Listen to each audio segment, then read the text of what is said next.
This reading is from the Rumi Oracle deck, card number 1, titled Beyond Death, Life, and it's written by the beloved mystic poet Rumi, who was born in the year 1207 in Afghanistan. I believe the introduction is a welcome home message to the dearly departed, no matter how long ago they left this earth plane.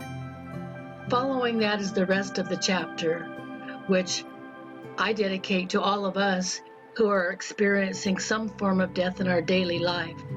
Death can take many forms, because what it is the ending of one thing, making way for the beginning of the next. Beyond death, life. Footprints lead to the shore of the sea. Beyond that point, no trace remains. I am calling to you. Can you hear me? Listen. Within your heart, there I speak. My voice rings true. You are urged beyond what has been. The time has come. Lay it to rest now. This ending comes as grace to free you from all that you have known. For what you have known is now too small for your soul. Bear your uncertainty with equanimity. I'm certain enough for both of us. Allow me to show you the light that you are, that burns within you, blazing angel of heavenly purity. I will unveil you to yourself, undressing your ego, casting aside its layers, as tender as a lover, with unwavering attention upon the sacred body of light. You shall know yourself in truth, as pure, beyond all experience, untainted, ever innocent, as a pure vessel, stripped bare, ready for the divine revelation, as light, as life, as love.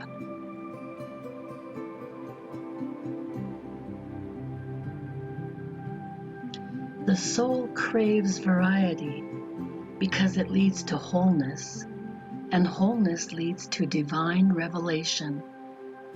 The purpose of the soul incarnating in this world in the first place is to realize its divinity through the sacred crucible of life.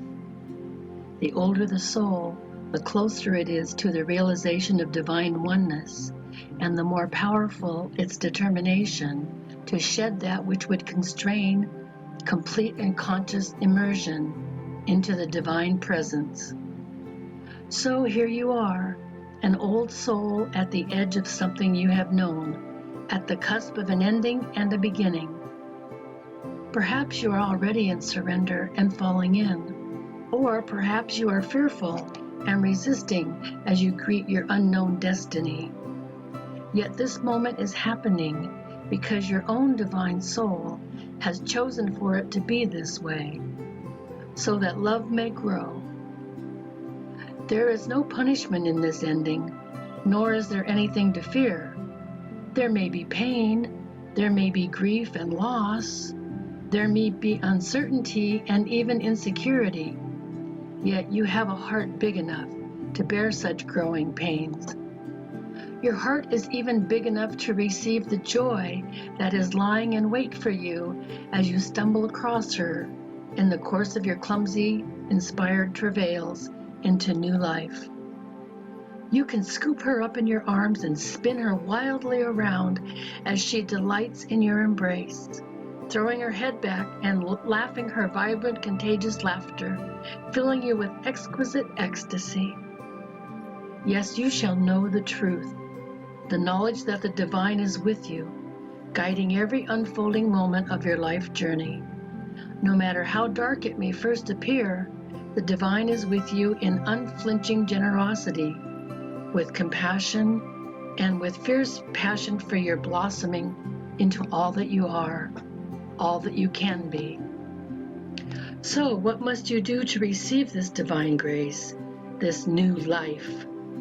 You must be willing to face death. It may be that death has come to you in the form of loss of a beloved one, a physical loss that takes you into the darkest despair or depths of your grieving heart. It may be death that comes to you in the ending of a financial or professional situation you once relied on. It could also be in the sense that you don't really know who you are anymore.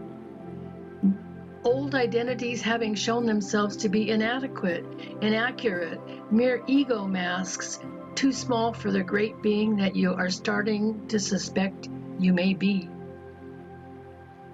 Your death may be a choice to let go, to take a step in a new direction, to move your house, to end a relationship, to change career, or to step away from a religious or philosophical tradition or a group or teacher. Your death may not feel as though it has come by choice at all. It may be a sickness that leaves you feeling helpless, a relationship or other life circumstance changing when you wish with all your heart that it wouldn't. Your transition through this death may be triggered by an inner feeling that you cannot quite pin down. Nonetheless, it powerfully propels you away from what has been and towards untapped possibilities, perhaps even towards great confusion as you encounter life in a new way, feeling even somewhat unprepared and uncertain as to what may lie ahead of you now. How you deal with this grace, hidden though it may at first appear to be under the cloak of crisis, is up to you. You have enough spiritual intelligence to shift perspective and to choose, if you wish, to rest your inner gaze upon what lies beyond the death. Gaze instead upon the new life that is calling you.